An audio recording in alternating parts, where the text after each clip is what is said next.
In 1974, we see a car come to a house and a young girl sees it and comes outside to check it. The girl sees a man dressed in white clothes and he calls himself Longlegs and wishes her happy birthday and scares her. In year 1990, we see police chief telling all his officers to look into the murders which have been happening. He tells all officers to visit neighborhood, and we see Leah and her partner Jack go for their rounds. Jack goes to talk to few people and Leah gets down and sees a house and feels something is not right. She tells Jack that they should call for backup, and she knows this is the house of the killer. Jack does not believe her and goes to inspect the house and knocks on the door to introduce himself. Someone opens the door and shoots him, and Leah gets scared and takes out her gun and goes in. She searches the house and sees it is covered in plastic sheets and finds a man sitting on a bed. She arrests him, and later Leah undergoes a psychological test to determine how mentally fit she is. Later we see Leah is with her senior officers Carter and Browning, who praise her for her observation skills and feel she has psychic powers. Carter shows them a house where a family of 4 persons lived and says 2 months ago they were killed. The father killed the 2 children and mother and stabbed them 61 times and then killed himself. They found a letter in the house, which are coded alphabets in it, and it was signed by Longlegs.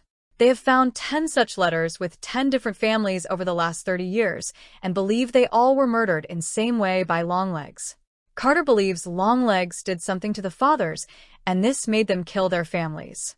They come to the office, and Carter asks, how did she know which house to look where Jack was killed? Leah says she felt someone told her to look into that house, and says can't explain it anymore. They look at the murder victims of 10 families, and Carter says there is one common thing among them. All daughters were 9 years old and the family had a birthday on 14th of the month, but only one family was killed on 14th. Carter gives her the case file to solve this, and Leah goes to a room and starts her investigation. She puts down all papers on ground along with different numbers from 1 to 30 representing a month. She looks at all photos, old newspapers clips, and looks at all evidence which has been gathered. Few hours later at night, Carter invites Leah for drinks, and they go to a restaurant and discuss the case. Leah says no one entered the house at the time of murder, yet they found letters written by Longlegs. She says Longlegs made fathers of each family murder their families, but they don't have any evidence against Longlegs except the letters. Leah believes Longlegs must have some accomplices, and they decide to go home, and Leah drives. Carter forcefully takes Leah to his house and introduces her to his wife, Anna, and his daughter, Ruby. Ruby takes Leah to her room and they talk with each other and become friends, and Ruby likes Leah. She asks Leah to come to her birthday party, and Leah agrees and leaves from there and goes to her home. Later at night, she calls her mom, Ruth, and asks how is she doing and says she isn't able to get much sleep. Leah says she is working on a nasty case and is occupied by it, and her mom asks her to take care of herself since Leah's birthday is coming soon. Suddenly, Leah hears some noise outside and hears someone bang her door loudly and run away. She goes and locks the door and sees someone standing outside her window, so Leah goes out. She is scared and brings her gun but finds no one, but suddenly sees someone is inside her home. She runs in and notices someone has left her a letter which says not to open till January 14th. Leah opens the letter and finds a birthday card inside which has some coded letters and is signed by Longlegs.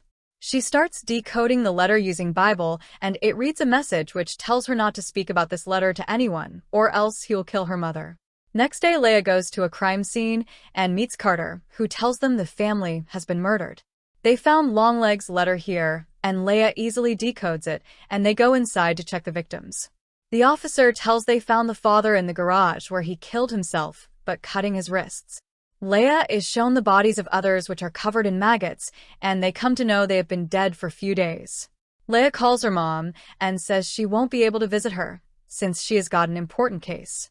She feels this would help her career, and Ruth asks her to say her prayers daily and be safe. Later, Leah looks at old newspaper for all different murders and notes their dates in her book. She notices a triangle symbol in a book about hell and sees the dates in her book form a triangle. She meets Carter and shows him the dates and tells him the murders happened 6 days before or after the birthday of girls. She says she decoded all letters and found one common sentence in them which says Longlegs had a great time at Camera's family's farm. Carter says Camera family was the first one to be murdered, and the girl named Carrie survived the murder since she was in school. Leah believes Longlegs was with the family, and Carrie saw her that day and says currently she is in mental hospital. Carter notices one date 13th is not circled in the triangle Leah drew, and she says she isn't able to solve that. She says Longlegs will kill again soon, and they decide to visit the farm and then meet Carrie. They arrive at the farm and go inside, and Leah notices a X mark on the wall and follows it. She calls Carter, and they follow all X marks to upper floor and find a cross on the floor and open it. Under the floor they find a box which has triangle drawing on it, and in the box they find a doll. The doll looks like human, and they take it to forensic doctor, who says it is handmade. He says the hair of the doll is real, and he has found a metal ball in its brain which gives strange sounds. Leah has some visions on listening to the sound, and we see Longlegs make a new doll in a basement. Longlegs goes to a store and buys some things and asks the little girl at the counter when is her birthday. He talks to her and acts weirdly, and the girl gets scared and calls her father, and he leaves from there. Leah and Carter go to the hospital where Carrie is, and they are told someone visited her yesterday. Carrie was in coma for 8 years before, but after the visit she is conscious and talking normally. They check the visitor book and see the person used Leah's name to sign, which surprises them. Leah meets Carrie, who tells her she feels she got up from a long dream and tells her what she knows. We see Carrie's parents started behaving abnormally when a doll came to their house, and her father killed everyone there. Leah asks who came to meet her yesterday, and Carrie says she can never forget him. She calls him the man from down the stairs and says she can do anything for him, even kill someone. Leah feels Carrie isn't well, and we see Longlegs relaxing in his basement, and later Carter meets Leah. He wonders why Longlegs visited Carrie after 20 years, and instead of killing her made her better and used Leah's name in the book. Leah says Carrie woke up the same day they found the doll and believes it has some magic, which makes people do things. Carter does not believe her and asks if she is hiding something and how Longlegs knows her name. Carter says he read Leah's personal file and says her mom had called police on January 13th, 1974, which is one day before Leah's 9th birthday. She complained about a man which matches Longlegs' description, but Leah says she doesn't remember seeing him. Leah looks scared, and Carter asks her to go meet her mom and ask about that day which might help them. Leah comes home and meets her mom Ruth, who looks sick, and Leah decides to make her something to eat. In kitchen, Leah hears some noise coming and starts having memories from past where her mom saw someone and called the police. Leah tries to open the door, but sees it is locked and later asks her mother what happened on her 9th birthday.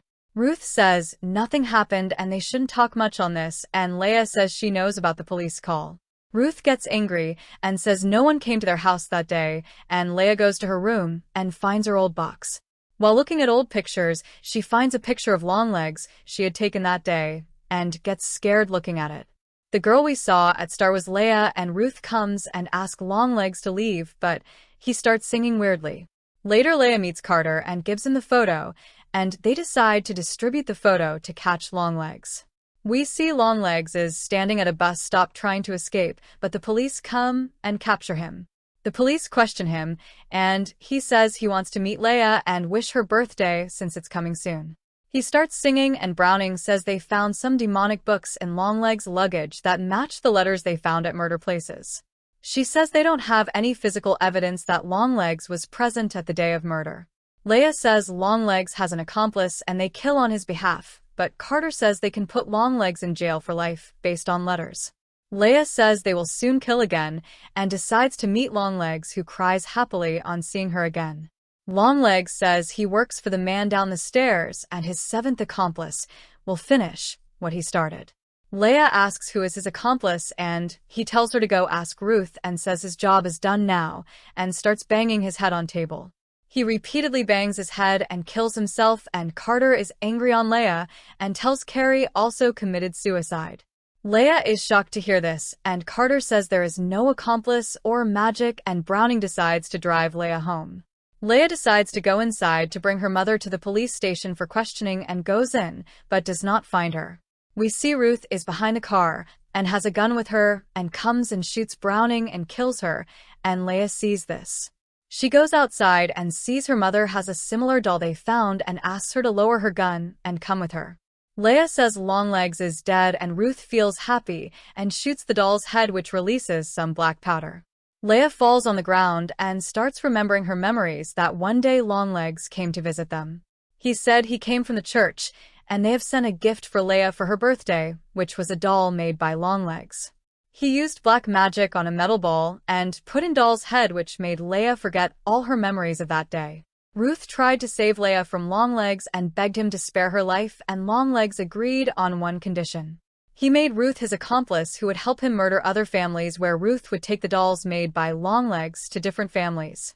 She could gift these dolls saying they are from church, and when the girl opened the doll, the magic could make the fathers kill their families, not remembering anything. Ruth helped him murder many families to save Leah, and Longlegs used to live in their house only in their basement.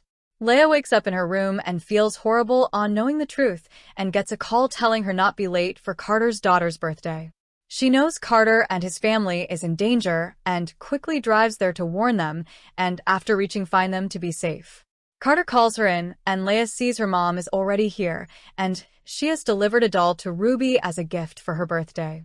Leah says her mom is an accomplice of Longlegs, but notices they don't react to anything and sees they are under a spell.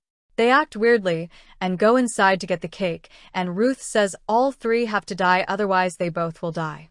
She says she did all this to protect Leah and will go it again, and Leah hears noise of Carter killing his wife from the kitchen. She sees Carter comes outside with blood on him and shoots and kills him, and Ruth tells her to leave the girl alone. Ruth gets up to kill the girl, and Leah shoots Ruth and kills her also and cries and asks Ruby to come with her. She tries to shoot the doll but finds her gun is empty and decides to leave from there with Ruby.